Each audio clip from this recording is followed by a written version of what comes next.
The Battle of Kresna Gorge was fought in 1913 between the Greeks and the Bulgarians during the Second Balkan War. It marked the last phase of the Greek advance into Bulgarian territory before the ceasefire and the following peace treaty. Background: after the Serbian front became static, and seeing that the Bulgarian army in his front had already suffered defeat, King Constantine ordered the Greek army to march further into Bulgarian territory, and take the capital city of Sofia. King Constantine wanted a decisive victory on this war despite the objections of Prime Minister Eleftherios Venizelos, who realized that the Serbs, having won their territorial objectives, were now trying to move the weight of the rest of the war to the Greeks by staying passive. The battle was continued for 11 days, between July 8 to 18, over a front of 20 kilometers, in a maze of forests and mountains.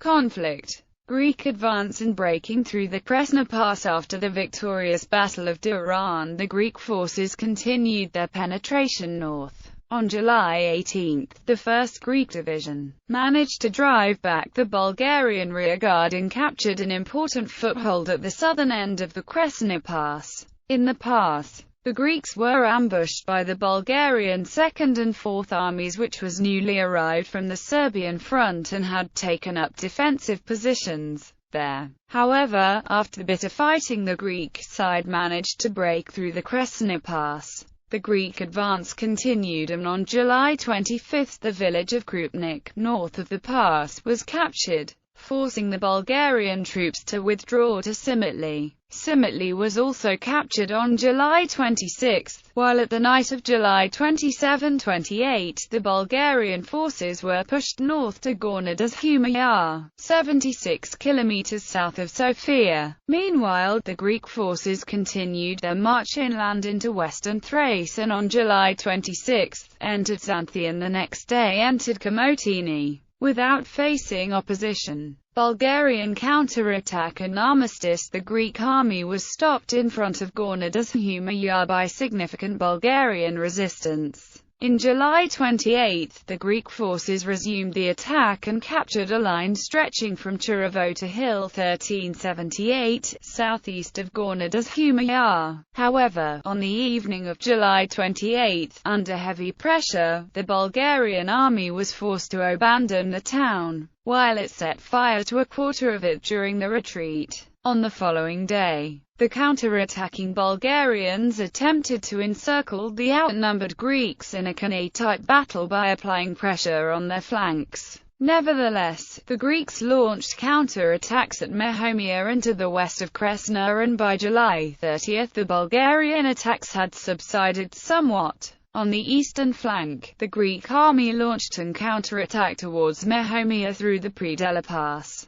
The offensive was stopped by the Bulgarian army on the eastern side of the pass, and fighting ground to a stalemate. On the western flank, an offensive was launched against Cherrivo Selo with the objection of reaching the Serbian lines. This failed, and the Bulgarian army continued advancing, especially in the south, where by the 29th of July the Bulgarian forces had cut the Greek line of retreat through Berovo and Strumitsa, leaving the Greek army with only one route of retreat. However, after a 3 days fighting at the sectors of Petrifo and Mehomia, the Greek forces retained their positions. On July 30, the Greek headquarters planned to launch a new attack in order to advance towards the sector of Gornja Huma Yar. On that day hostilities continued, with the Bulgarian forces deployed on strategic positions north and northeast of the town. Meanwhile, King Constantine, who had neglected the initial Bulgarian requests for truce, now informed Venizelos